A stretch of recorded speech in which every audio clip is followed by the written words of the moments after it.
pour ouvrir mon 3e bookmag. Nous sommes le lundi, je ne sais pas combien, je crois que nous sommes le 15 mai. Comme vous pouvez voir, je suis en tenue d'apparat. Je pense que mon cher étendre m'a refilé son rhume. Donc, à 3 jours de mes vacances. C'est pas merveilleux. On adore. Bref, on n'est pas là pour parler de mes états d'âme et de mon agacement envers mon compagnon. Soyons sérieux. Alors, je vous prends aujourd'hui parce que j'ai reçu ma fameuse livraison. Donc, vous me pardonnerez. Non, je ne l'ai pas ouvert, c'est pas ça. C'est que, vu que je suis malade, je ne vais pas essayer le vêtement tout de suite. Je vais vous le montrer et je vous ferai un plan séquence, je ne sais pas trop comment ça s'appelle, mais quand j'irai un petit peu mieux dans la semaine, je vais vous le mettre sur le même bookmag. Je vous le mettrai porté pour que vous voyez comment ça correspond.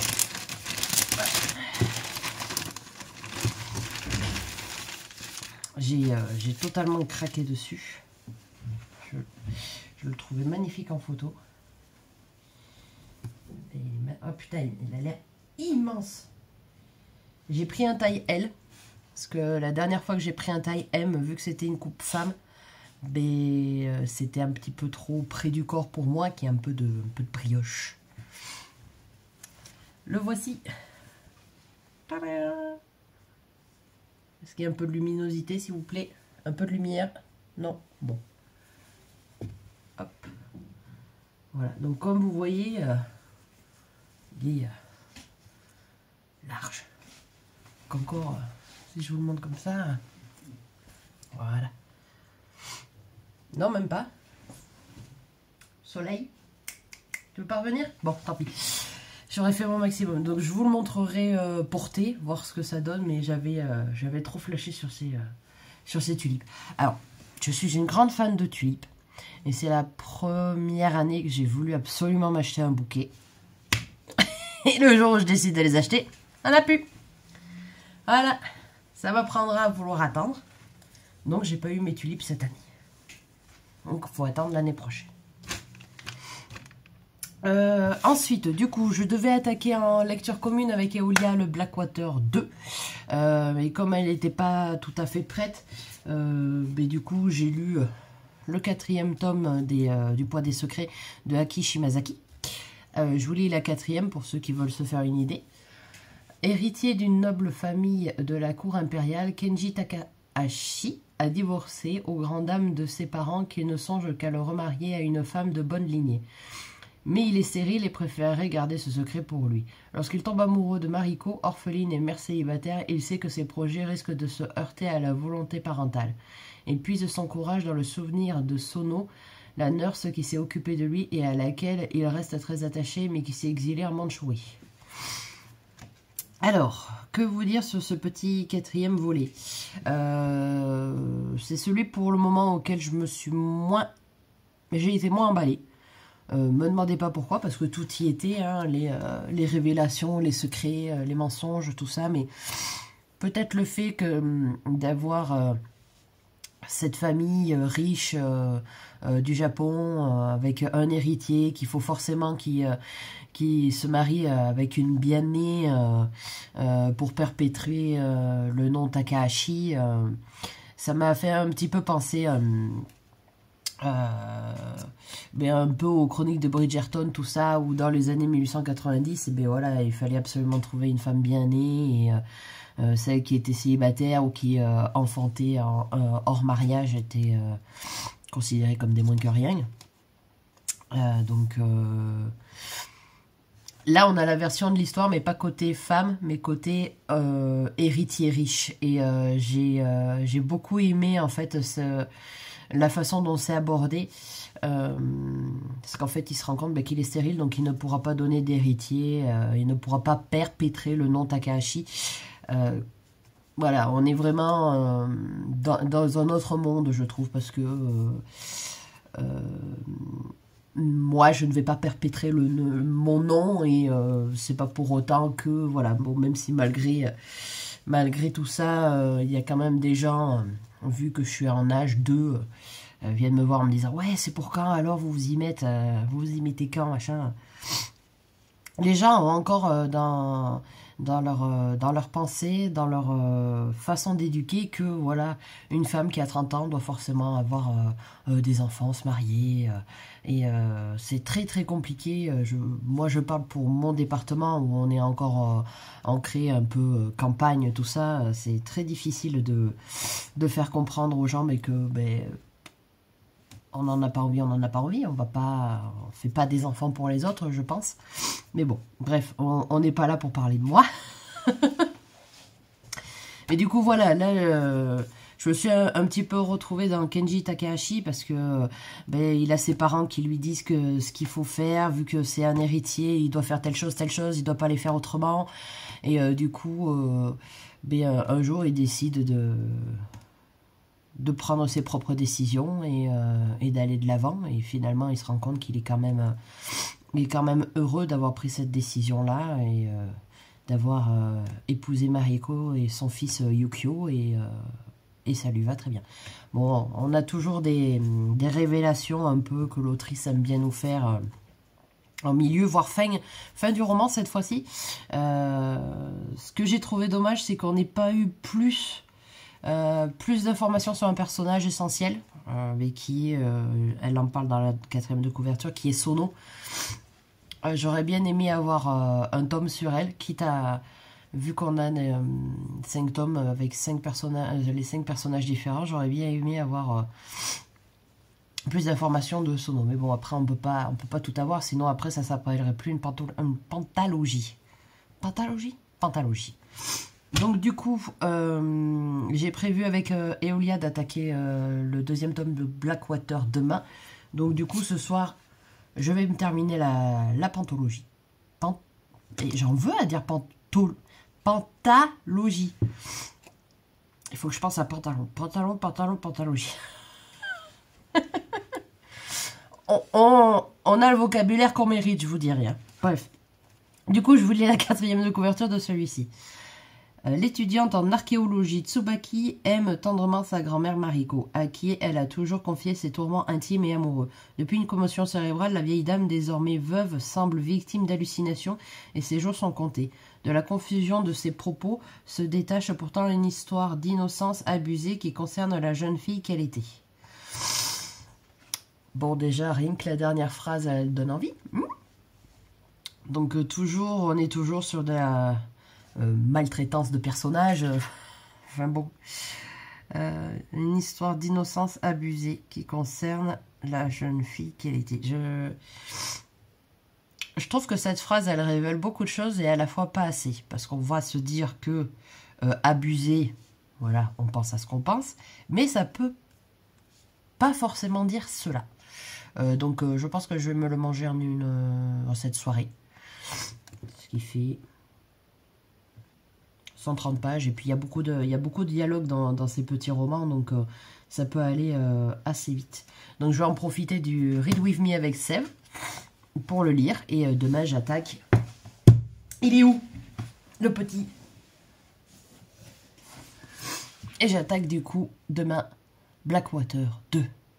Il serait temps, vous me direz, mais bon. Et celui-là, il fait combien de pages? Il fait 249 pages. Je vais peut-être me lire mon récap du premier tome. Parce que je crois que le premier tome, je l'ai lu il y a bien au moins 6 mois.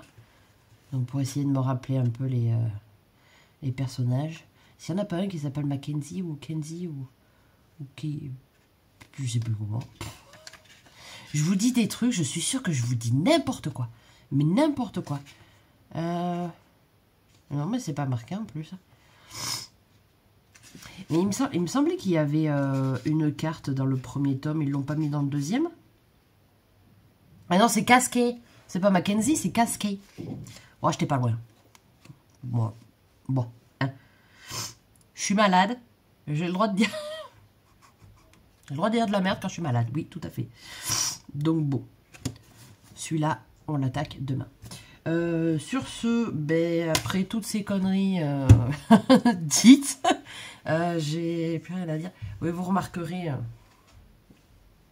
le petit bazar là, vous faites pas attention. Hop là, je vais me mettre comme ça, vous ne verrez pas. C'est la vie, malheureusement. On aime bien en mettre partout dans la famille.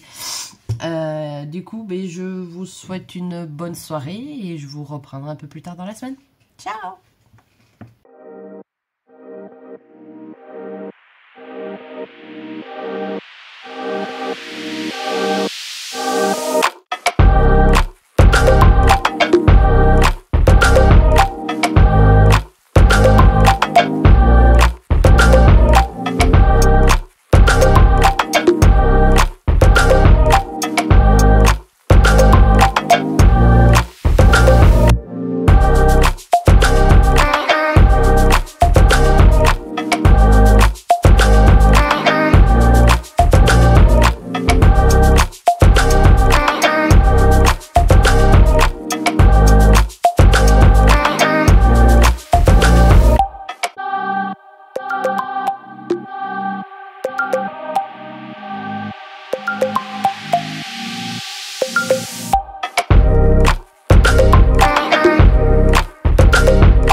Nous sommes le jeudi 18 mai, donc je souhaite une bonne fête à toutes les corallies de la planète, même si au moment où vous aurez ce bookmag, le 18 mai sera déjà passé.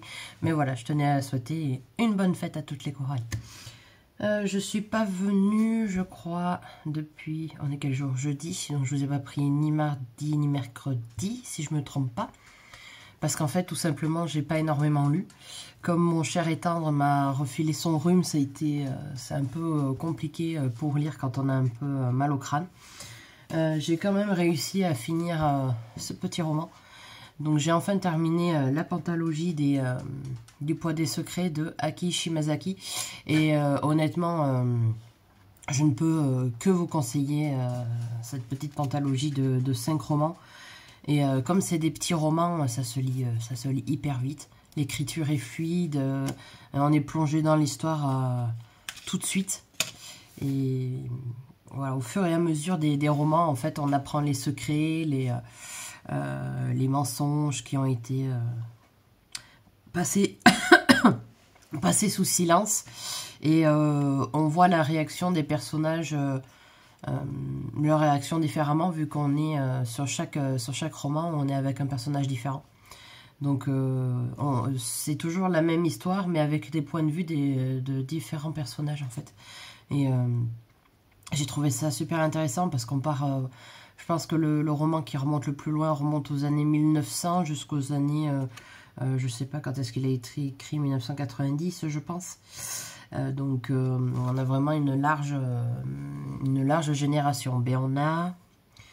1, 2, 3, ensuite 3 générations en fait dans la même famille. Donc si vous voulez y aller, vous pouvez, honnêtement c'est une valeur sûre, moi j'ai adoré, donc je pense que je vais me procurer les autres, mais je vais laisser un peu de temps quand même parce que j'ai d'autres sagas à lire en attendant, donc voilà.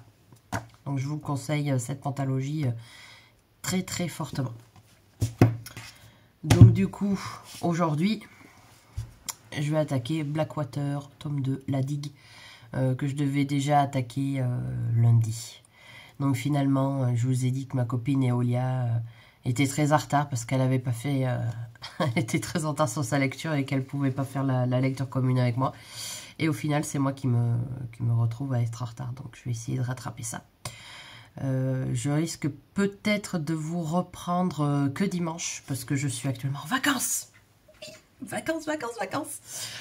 Donc du coup, on va passer quelques jours chez mon frère. Et après, on part dans le sud. Donc j'essaierai de vous prendre dimanche, juste avant de vous monter le bookmag. Je vais essayer de vous faire aussi quelques plans qui peuvent peut-être être sympathiques, suivant ce qu'on va faire. On a normalement prévu d'aller au PAL, qui se trouve dans l'Allier. C'est un parc d'attractions et une partie zoo également.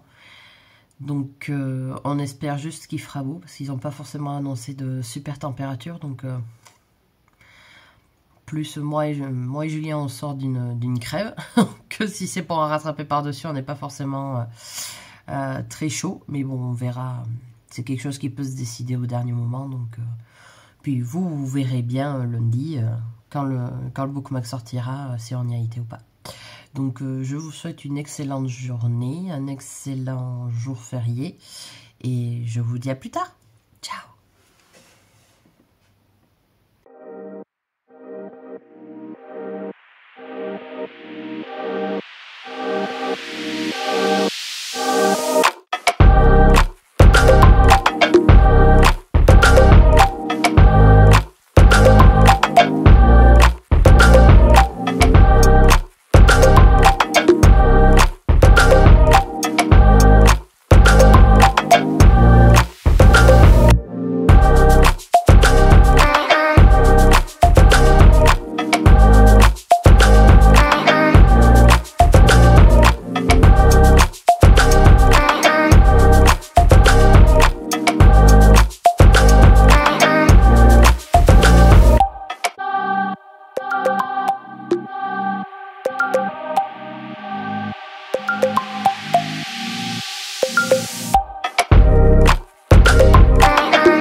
Coucou tout le monde, je vous prends enfin pour clôturer ce bookmag. Je vous aurais pas énormément pris cette semaine, parce que j'ai été en vacances à partir de jeudi. Donc j'ai été passer quelques jours chez mon frère. Et je vous prends aujourd'hui pour vous faire un peu tout, je vous présente un peu tout ce que j'ai pris. Aïe, je suis en train de me coincer les cheveux dans la boucle d'oreille, ça fait un mal de chien. Bref, vous n'êtes pas là pour entendre mes déboires esthétiques.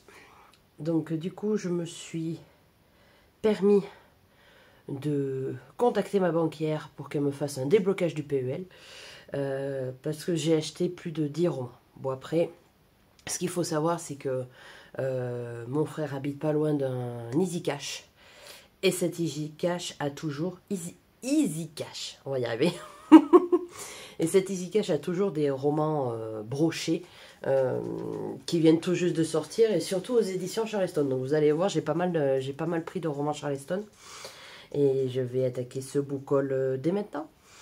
Alors je vous présente le tout premier, qui ne devait pas être un achat, mais je remercie Sève. Donc le dernier Denis Lehan, Le Silence. Donc complètement influencé par Séverine. Parce que j'ai même pas lu la 4e de couverture, rien du tout. Donc je sais qu'elle a eu un énorme coup de cœur pour ce roman. Et qu'il y a eu pas mal de bons avis. Donc du coup je vous lis la 4e de couverture.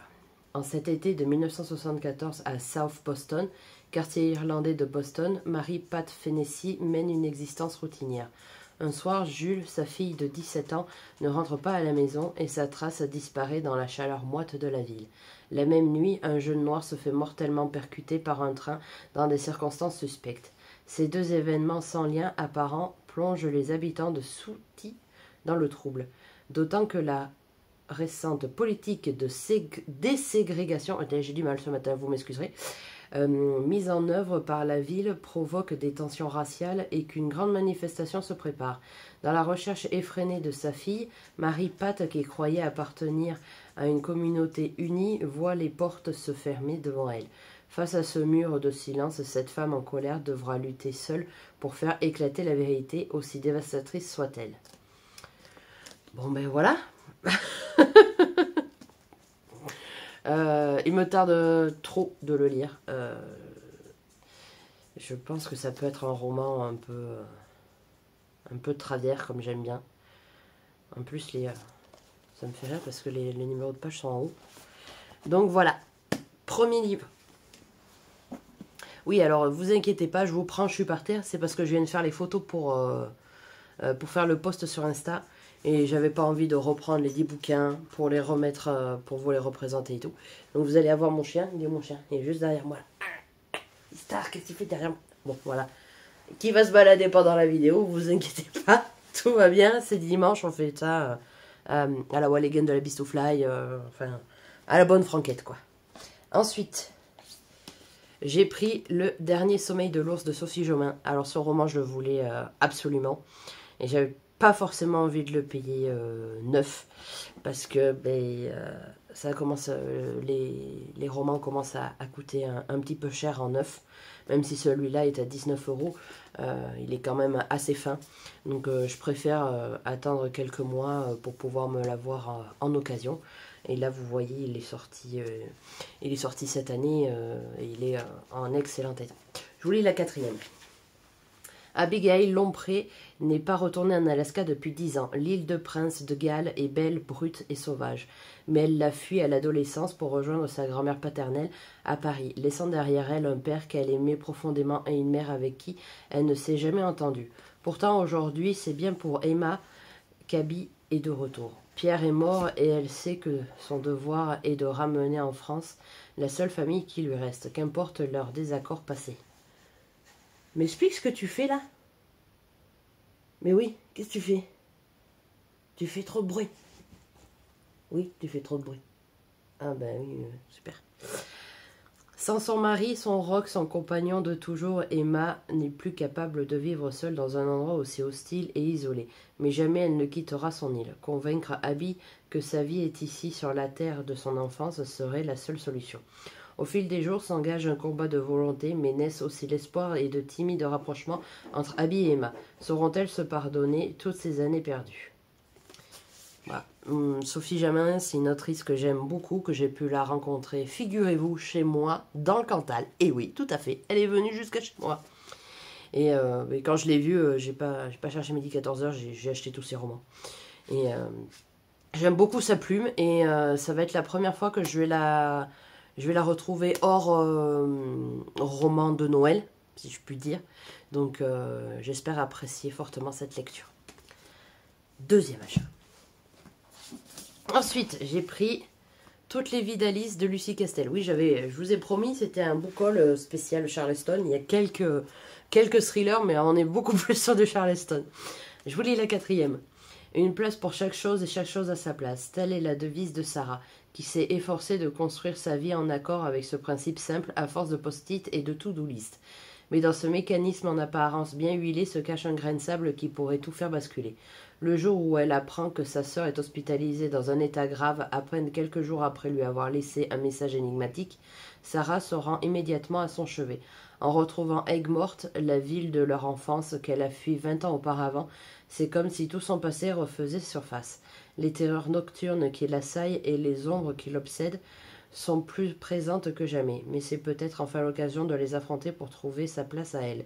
Un roman familial inoubliable des personnages bouleversants de justesse, une plume addictive et une intrigue au suspense parfaitement maîtrisée, impossible à lâcher. Voilà. Et un petit commentaire du conte Les Lectures de Manon. Coup de cœur, un livre que je vais recommander encore et encore. Ça tombe bien que ce soit le commentaire de Les Lectures de Manon, parce qu'il faut savoir que cette nana faisait des vidéos YouTube, notamment cette année, vu qu'elle avait été sélectionnée pour être lectrice Charleston 2023, et que on ne sait pas pourquoi YouTube a supprimé son compte. Donc du coup elle a perdu tout son contenu, tout le temps de travail qu'elle a passé à faire ses vidéos, à faire le montage, parce que ça paraît pas, mais le montage des vidéos, je pense que c'est ce qui prend le plus de temps. Parce que nous on prend plaisir à vous parler en facecam et tout ça, mais après il faut savoir que tout le montage, pour vous dire, le dernier bookmag qui fait 1 heure, je crois que j'ai mis plus de 3 heures pour le monter, donc, et c'est quelque chose pour lesquels nous ne sommes pas rémunérés, on le fait pour le plaisir du partage, pour vous et tout ça. Donc savoir que YouTube peut supprimer des comptes sans forcément avoir de raison apparente, ben, ça met un peu le moral à la plat. Je me dis que bon, moi pour le moment je suis qu'à 3-4 vidéos, mais quand je pense à Manon qui en a fait je ne sais combien, ça me déprime pour elle. Donc voilà, force et courage Manon. Donc du coup, 3e achat. 4e. Celle qui brûle de Paula Hawkins. Alors, je n'arrive pas à trouver en grand format La fille du train. Je sais plus. Oui, c'est ça, la fille du train. Faut savoir que j'ai une préférence pour lire les romans en grand format. Je trouve que c'est quand même plus agréable d'avoir une grosse écriture de grandes pages. Mais bon, après, ça, ce n'est que moi. Parce que quand je regarde des fois les éditions, c'est lesquelles déjà qui ont des toutes petites écritures, là? C'est pas 10-18. Je me demande si c'est pas Hauteville. Non, je vous dis des bêtises. Ah oui, les HarperCollins poche. Pour les lire, faut que la lecture soit addictive, parce que franchement, c'est écrit tout petit. Mais je crois que c'est lequel que j'ai. Je crois que c'est le... oui, c'est ça. C'est l'Enclave de Nicolas Druard, que j'ai acheté l'année dernière au Salon du Livre à Brive. Et on va arriver au mois de juin, je ne l'ai toujours pas lu, parce que c'est tellement écrit petit que ben, j'ai peur. Ça paraît bête, hein, mais j'ai du mal avec les romans où c'est écrit tout petit. Bref, on n'est pas là pour ça. Alors, je vous lis la 4e de coup.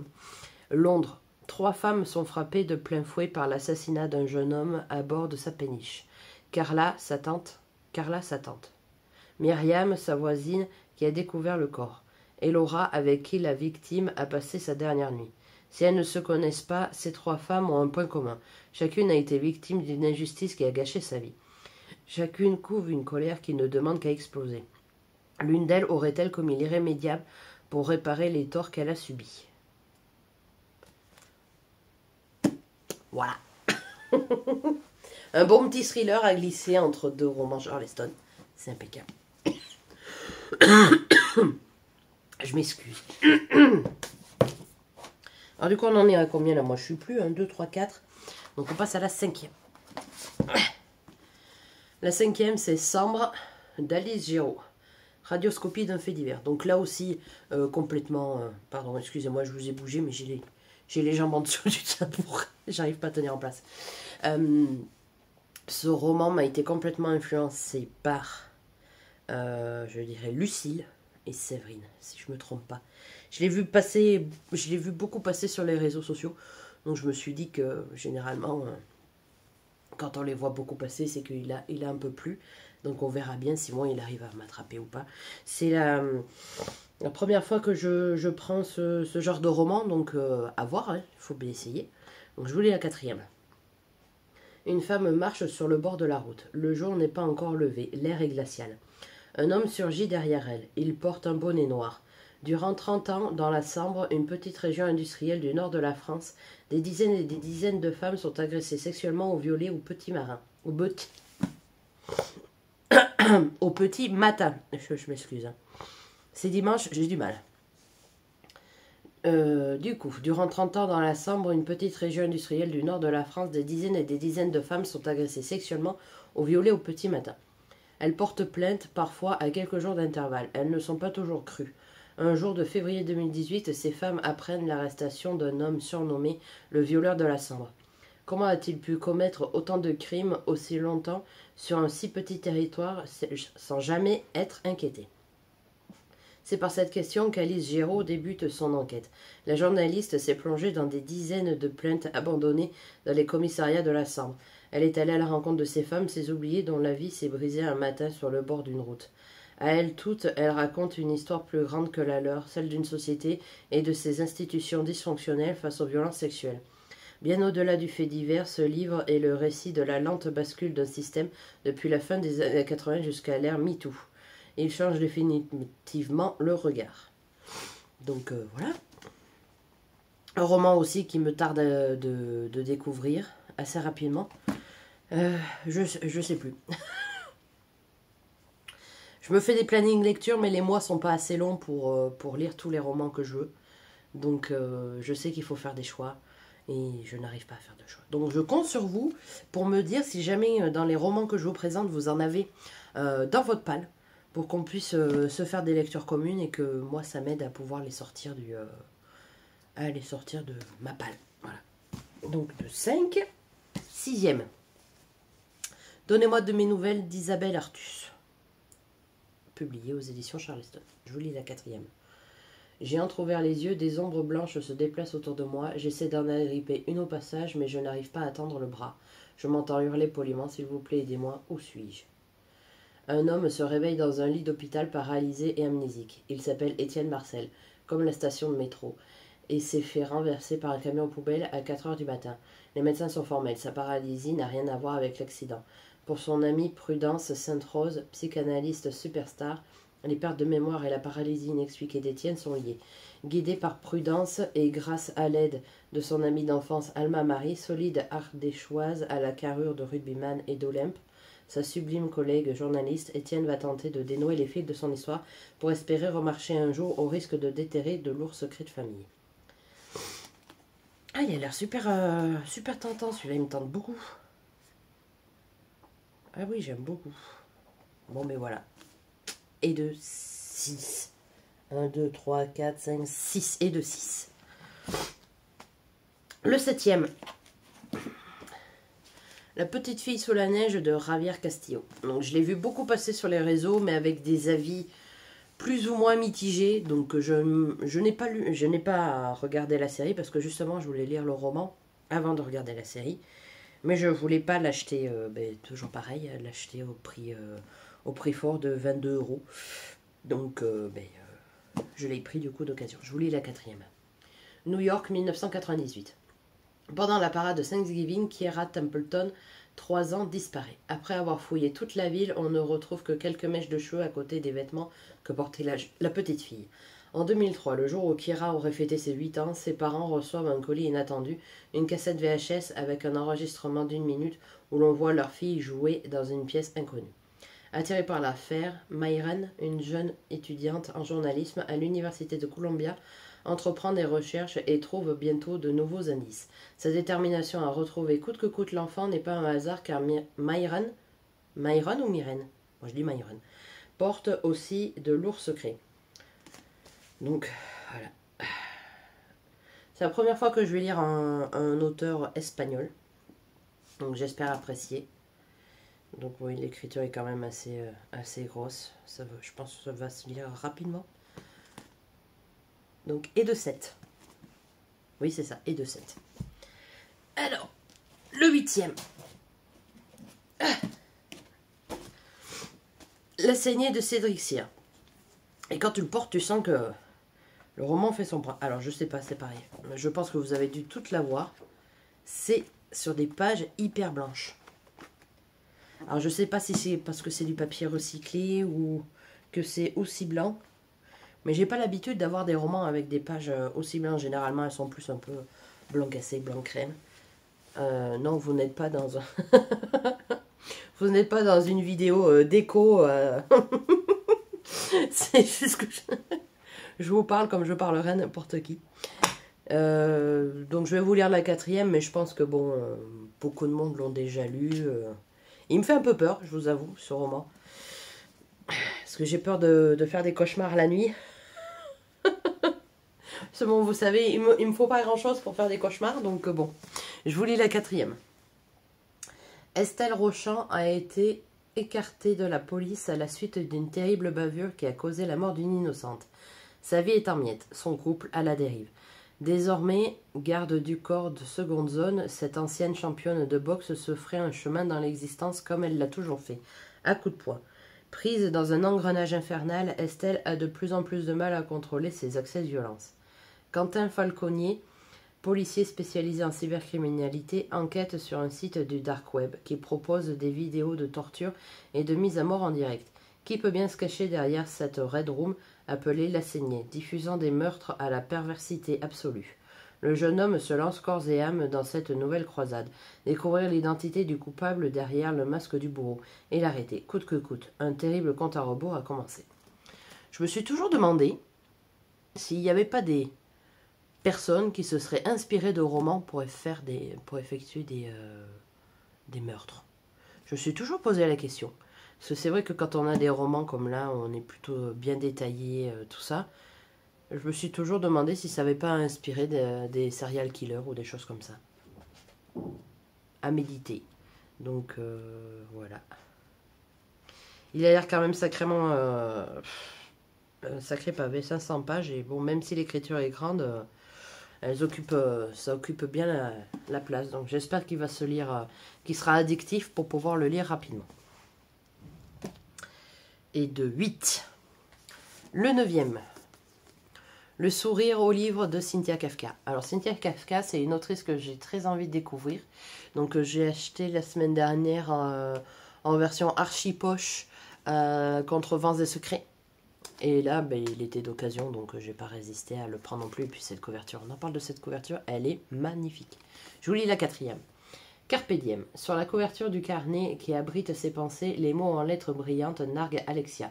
À 14 ans, le temps où elle pouvait cueillir le jour lui semble très loin. Depuis l'accident de voiture qui lui a arraché sa mère, son beau-père et ses demi-frères, elle vit au fin fond de la Dordogne chez son père Greg qu'elle connaît à peine.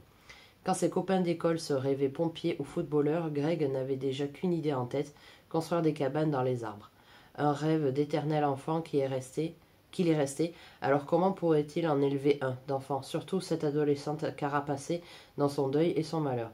Peut-être avec l'aide d'Ida, une retraitée au verbe haut, et de Solène, cette jeune femme solaire et bienveillante qui a la manie étrange de répertorier les boîtes à livres de France. Voilà. La couverture me hype de faux, comme pratiquement les 3/4 des livres que j'ai achetés, sinon je les aurais pas achetés. Quoique non, je vous dis des conneries, j'achète des romans avec la couverture sans l'air la 4e, donc bon. Et de 9, je reviens tout de suite. Donc je vous reprends pour le dernier et ultime roman que j'ai acheté. Et non des moindres. Je suis trop contente de l'avoir trouvé d'occasion parce qu'il me faisait tellement envie. J'avais même participé au book club, au tirage au sort du book club de la Cube, dont je n'ai pas été bien sûr sélectionnée. Et c'est Les ombres d'Adélaïde Hills de Kate Morton. Déjà la couverture, je la trouve fabuleuse. J'adore cette couverture. Et c'est aussi parce que c'est une pavasse que je ne voulais pas l'acheter neuf. Il fait 700 pages. Encore 700 pages à 23 €, vous me direz. Voilà, c'est une autrice étrangère, donc il a fallu traduire le roman, donc une personne de plus.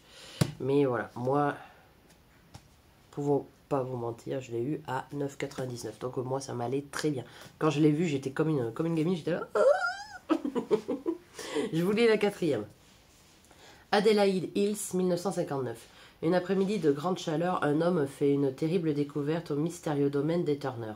Une enquête policière est ouverte et la petite ville de Tumbila est impliquée dans l'une des affaires de meurtre les plus choquantes de l'histoire de l'Australie du Sud. 60 ans plus tard, Jess, journaliste à Londres, est à la recherche d'un sujet. Quand elle reçoit un appel de Sydney pour l'informer que sa grand-mère est à l'hôpital à la suite d'une chute, la jeune femme décide de rentrer en Australie auprès de celle qui l'a élevée. Pour la première fois livrée à elle-même dans la maison de son enfance, Jess s'aventure dans des pièces qui lui étaient interdites et découvre le secret qui unit la tragédie des Turner et sa propre famille. Avec l'immense talent qu'on lui connaît, Kate Morton tisse un page turner, ils ont bien un R, un page turner envoûtant qui explore le destin de femmes liées par la force de l'amour et le poids des secrets. Voilà. Donc là, pareil, si quelqu'un l'a, je veux bien faire une lecture commune parce que je sens que je vais retarder sa lecture vu qu'il fait 700 pages et que c'est une briquette. Ou alors il faut que je le garde pendant mes congés au mois d'août. Parce que là, je suis actuellement en congé, mais j'ai déjà des lectures de prévues. Donc peut-être le lire pour mes prochains congés au mois d'août. À méditer. Donc, pour les romans, nous avons tout vu. Ensuite, j'ai fait quelques emplettes supplémentaires.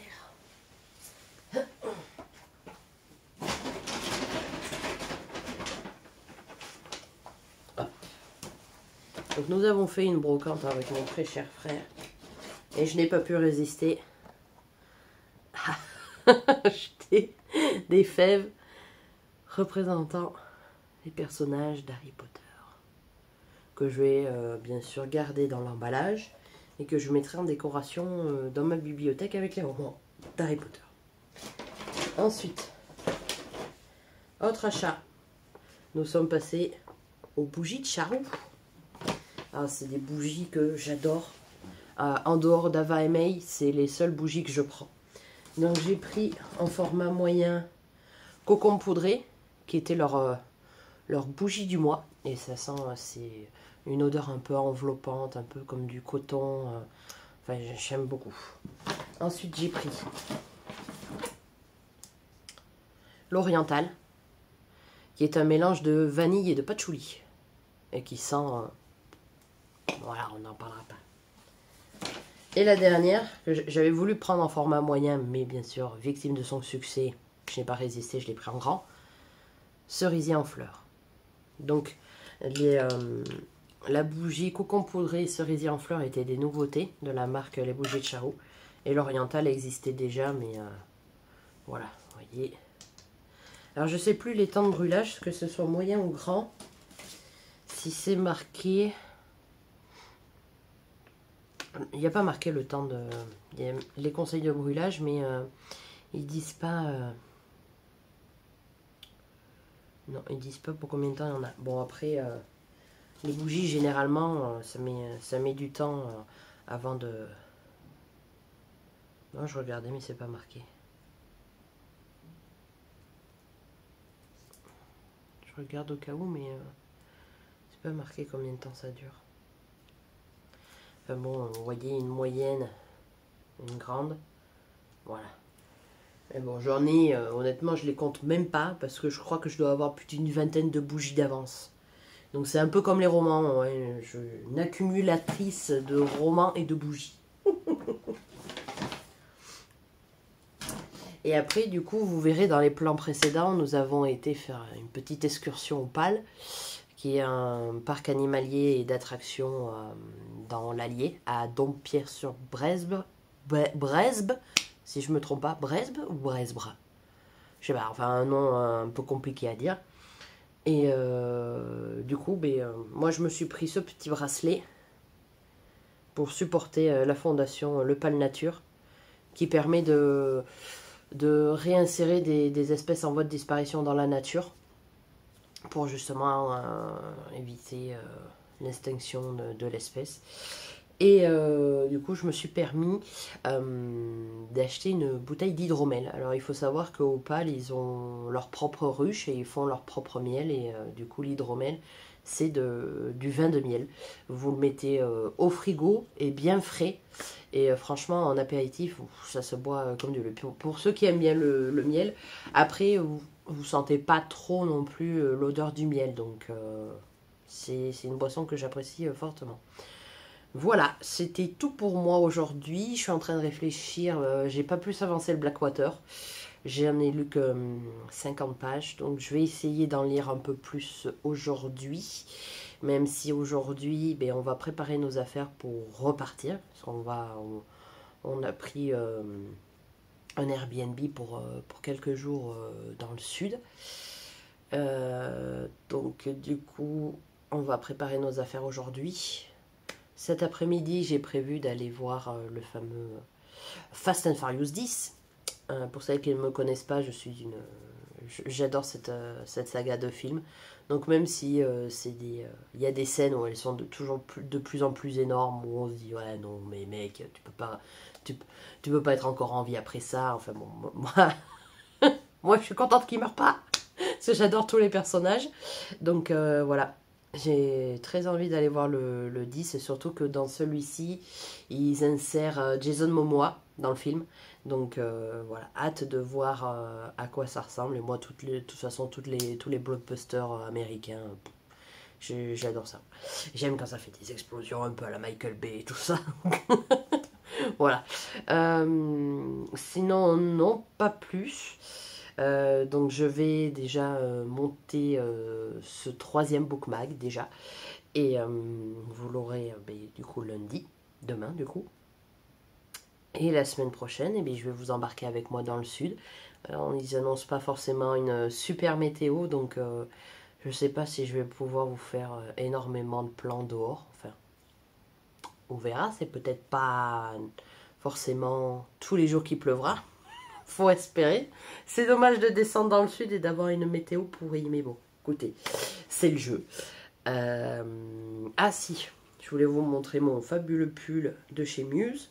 Donc vous verrez souvent dans les vidéos, vous me verrez souvent avec les pulls de chez Muse. Je les trouve super sympas. Donc là, on est sur la famille Weasley, Harry Potter. Voilà, on est dans le thème. Donc je vous souhaite un excellent dimanche, une excellente semaine, de belles lectures. Et surtout, n'hésitez pas à me dire si vous avez des romans dans votre palle qui coïncident avec les miens. Et on pourra s'organiser des lectures communes. Donc je vous souhaite une belle semaine et je vous dis à bientôt.